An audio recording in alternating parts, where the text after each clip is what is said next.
Question پوچھے جاتے ہیں جن کو میں نے نوٹ کیا ہے. اس میں معمول آپ میں سے اگر کسی کو کچھ ہو تو آپ لکھ کر بھیج سکتے ہیں. تب تک ابھی تقریباً 15 منٹ ہیں. روزوں کے متعلق کسی کے متعلق اگر ہوں تو آپ اپنا لکھ کر بھیج سکتے ہیں. رمضان المبارک کیونکہ ابھی شروعات ہو رہی ہے اور کچھ مسائل کا جاننا بہت ضروری ہے. دیکھیے کہ ساری کھائے بغیر روزہ ہو جاتا ہے یا نہیں. اکثر یہ رمضان شروع ہو جاتا ہے کچھ مسائل ہمیں بہت یاد آتے ہیں اور پھر ماشاءاللہ رات دن بھر کبھی تو رات کے 2 بجے بھی فون آ جائے. ساری کھائے بغیر روزہ ہو سکتا ہے یا ہمارے یہاں معمول یہ ہے کہ اگر صبح آدمی بیدار ہو گیا اور اذان لگ گئی کچھ لوگ کہتے ہیں پانی پی لو. اذان ہونے کے بعد بیدار ہوا تو پتہ چلا ٹائم ہو گیا پھر کہتے ہیں جلدی جلدی پانی پی لو روزہ رکھنا.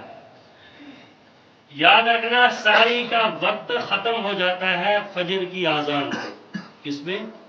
فجر کی اذان سے وقت ختم ہو جاتا ہے. اگر آپ فجر کی اذان سے پہلے بیدار ہوئے وقت جتنا ہے اس میں جتنا کچھ کھا سکتے ہو کھاؤ. ایک پتیلا ڈال سکتے ہو ڈال دو اندر.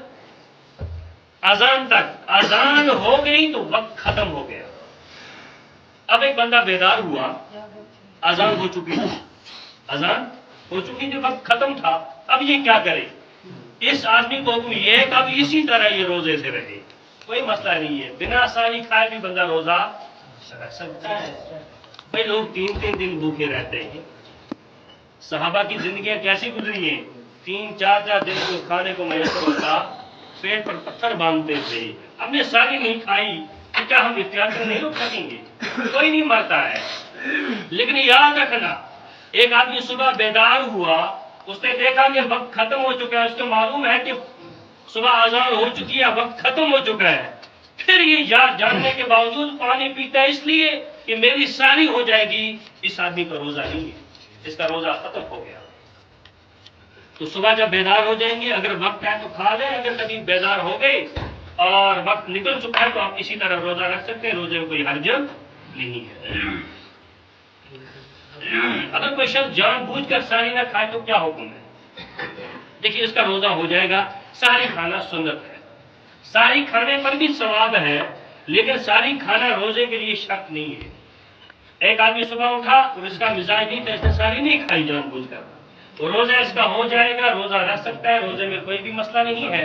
ہاں اتنا ہے کہ جو ساری کھانے کا ثواب تھا جو سنت تھی وہ اسے چھوٹ گئی.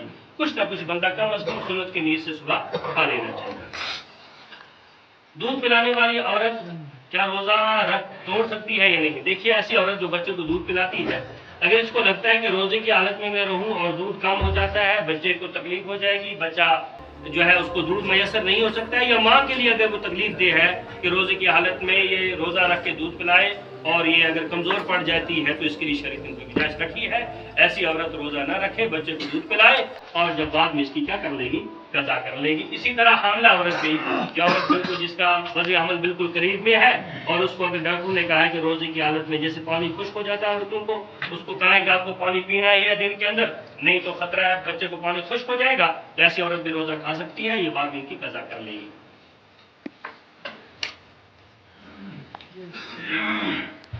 کیا مسافر کے لیے روزہ توڑنا ضروری ہے؟ دیکھیے سفر کے اندر شریعت نے کچھ گنجائشیں رکھی ہیں. ابھی جو آیت میں نے پڑھی تھی کہ آپ میں سے اگر کوئی مسافر سفر پہ جا رہا ہے مسافر سے مراد یہ نہیں ہے غریب ہے. یہاں سب مسافر سے مراد ہے جو آدمی سفر پہ جا رہا ہے.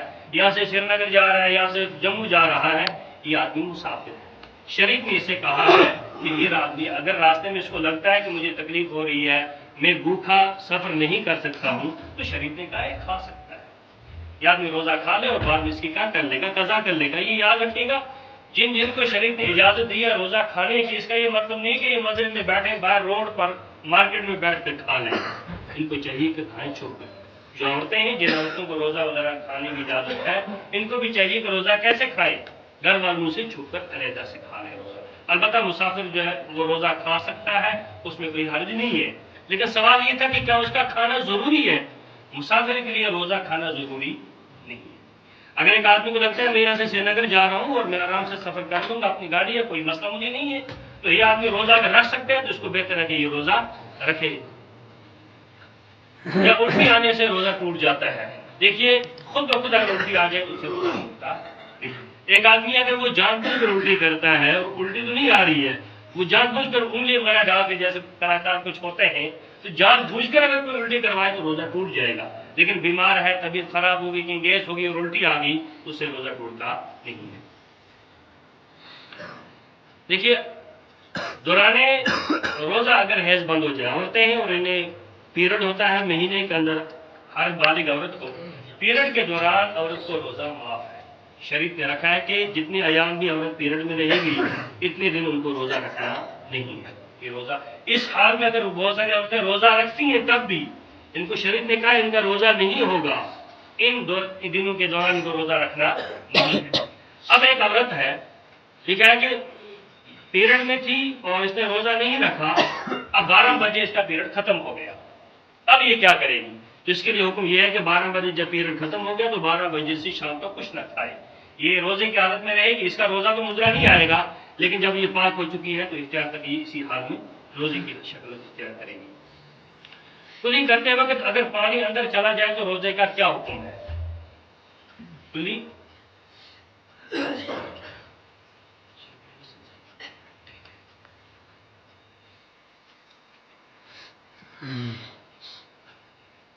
ٹھیک ہے, یہ سرکلی مسجد کرنے کے لیے آئے ہیں, آپ سے گزارش ہے کہ دل کو تعاون کریں. مسجد شریف سرکلی سے اگر صبح بیدار ہوئے اور سحری کا وقت کم تھا تو پہلے غسل کرے یا سحری کھائے؟ دیکھیے انسان بشر ہے, آدمی رات کو سو گیا اور صبح بیدار ہوا, ایسے غسل واجب تھا, احتلام ہو گیا ہے. اب احتلام کی حالت یہ ہے آپ صبح بیدار ہو جاؤ تو آپ کو پہلے پاک ہونا ہے اور پاک ہونے کے بعد کھانا پینا ہے.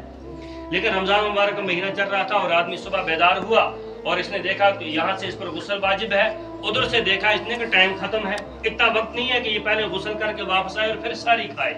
اگر ایسی کبھی کنڈیشن آ جائے تو آدمی کیا کرے؟ اس کے لیے شریعت نے گنجائش رکھی ہے. پہلا تو حکم تو یہی ہے اگر وقت ہے آپ کے پاس تو آپ پہلے غسل کرو, پاک ہو جاؤ, پھر ساری وغیرہ کھا لو.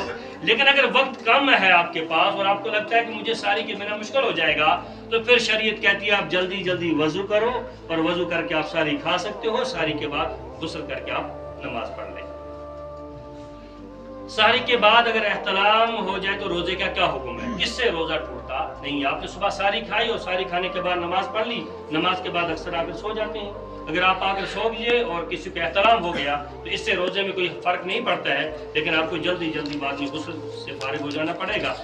جب تک بندہ احتلام کی حالت میں رہتا ہے رحمت کے فرشتے سے دور رہتے ہیں, تو آدمی کو چاہیے کہ جتنا جلدی ہو سکے اتنا اپنے آپ کو پاک کر لیں. اب ایک اور بات, غسل کے اندر جب ہم کریں گے تو کلی وغیرہ کرتے ہیں, ہے نا. غسل کے اندر کلی کرنا کیا ہے؟ فرض ہے.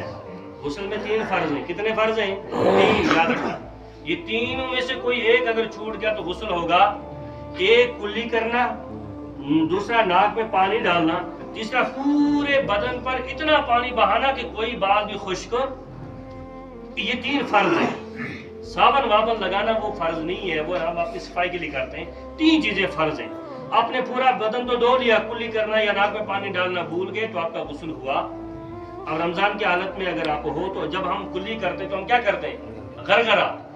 رمضان کی حالت میں گرگرا نہیں کرنا. رمضان کی حالت میں گرگرا نہیں کرنا. ابھی سوال بیچ میں آیا تھا, وہ شاید میں نے وہاں ڈال دیا, رہ گیا, کہ وضو کرتے ہوئے گرگرا کرتے ہوئے اگر اندر پانی چلا گیا تو کیا حکم ہے؟ یاد رکھنا, اگر آپ کو یاد تھا کہ میں روزے کی حالت میں ہوں, کس کی حالت میں ہوں, اب آپ نے منہ میں پانی ڈالا اور آپ نے کہا کہ میں گرگرا کروں گا لیکن میرا پانی اندر جانا چاہیے, ادھر سے آپ کو یاد ہے کہ میرا روزہ ہے, آپ نے گرگرا کیا اور پانی اندر چلا گیا تو روزہ ٹوٹ جائے گا. سمجھا گی؟ اس طرح تو الگ حکم ہے. آپ نے بھولے سے کھا بھی لیا, پیٹ بھر لیا, باہر نکلے تو پھر یاد آیا روزہ ہے تو آپ کا روزہ ٹوٹے گا. آپ نے بھولے سے پانی پی لیا تو آپ کا روزہ ٹوٹے گا. جان بوجھ کر آپ نے کچھ کھا پی لیا اس سے روزہ ٹوٹ جاتا ہے. تو یہاں آپ جب کلی کر رہے تھے, گرگرا کر رہے تھے, آپ کو یاد تھا میرا روزہ ہے, آپ نے کہا میں کوشش کروں گا مجھے اندر جائے گا, لیکن غلطی سے چلا گیا تو آپ کا روزہ ٹوٹ جائے گا. تو اس لیے روزے کی حالت میں چاہے ہم وضو کریں چاہے غسل کریں تو گرگرا کریں گے نہیں. اس میں افطار کا اذان پر کرنا ضروری ہے. دیکھیے اذان جو ہوتی ہے یہ ہمارے اطلاع کے لیے ہوتی ہے. وقت ہو جاتا ہے اور اگر اذان دیتے ہیں تاکہ سب کو پتہ چل جائے کہ وقت ہو چکا ہے, اذان ہے. رمضان کی حالت میں مؤذن کو چاہیے, جو بھی اذان دے رہے ہیں ان کو چاہیے مؤذن کو دو اذانوں کا خاص خیال رکھیں، ایک فجر کی اذان اور ایک مغرب کی اذان، کیونکہ مغرب کی اذان پر لوگ افطار کرتے ہیں، روزہ چھوڑتے ہیں، اور آپ کی ساری صبح فجر کی اذان پر لوگ ساری کھانا بند کر دیتے ہیں۔ اگر آپ نے پہلے ہی اذان دے دی تو کوئی بیچارہ ہو سکتا ہے کسی نے ساری نہ کھائی ہو تو وہ آپ پر بند ہو گیا۔ آپ نے اگر صبح خود آرام سے کھانا کھا کر دیر سے آ کر اذان دے دی، جو لوگ آپ کے اذان کا انتظار کرتے تھے ان بیچاروں نے تو وقت نکلنے کے بعد ساری کھا لی۔ اسی طرح اگر آپ نے افطار کے اندر اگر آپ نے جلدی میں کبھی اذان دے دی تو لوگوں نے آپ کی اذان پر کیا کھول دیا، روزہ ان بیچاروں کا روزہ گیا ہے۔ تو اس لیے مؤذن کو چاہیے کہ دو نمازوں کا بڑا خاص خیال رکھیں، فجر کی اذان اور مغرب کی اذان۔ اذان پر روزہ کھولنا شرط نہیں ہے، روزہ کھولنا شرط ہے وقت پر۔ جب مغرب کی نماز کا وقت ہو گیا تو آپ افطار کر سکتے ہیں، لیکن ہمارے الحمدللہ بڑے اہتمام کے ساتھ اذانیں وقت پر دی جاتی ہیں، اس لیے اذان ہو جاتی ہے تو روزہ کھول لیتے ہیں۔ البتہ اذان پر اگر آپ ٹائم بھی دیکھ لیں تو بہتر ہے۔ فجر کی اذان کے بعد میں نے عرض کر دیا ہے، فجر کی اذان کے بعد اگر کوئی بیدار ہو جائے تو پانی پی سکتا ہے، نہیں پی سکتا ہے۔ اذان ہوگی یا وقت آپ کا اگر نکل چکا ہے تو آپ اس سے فارغ ہو چکے ہیں۔ یہ کچھ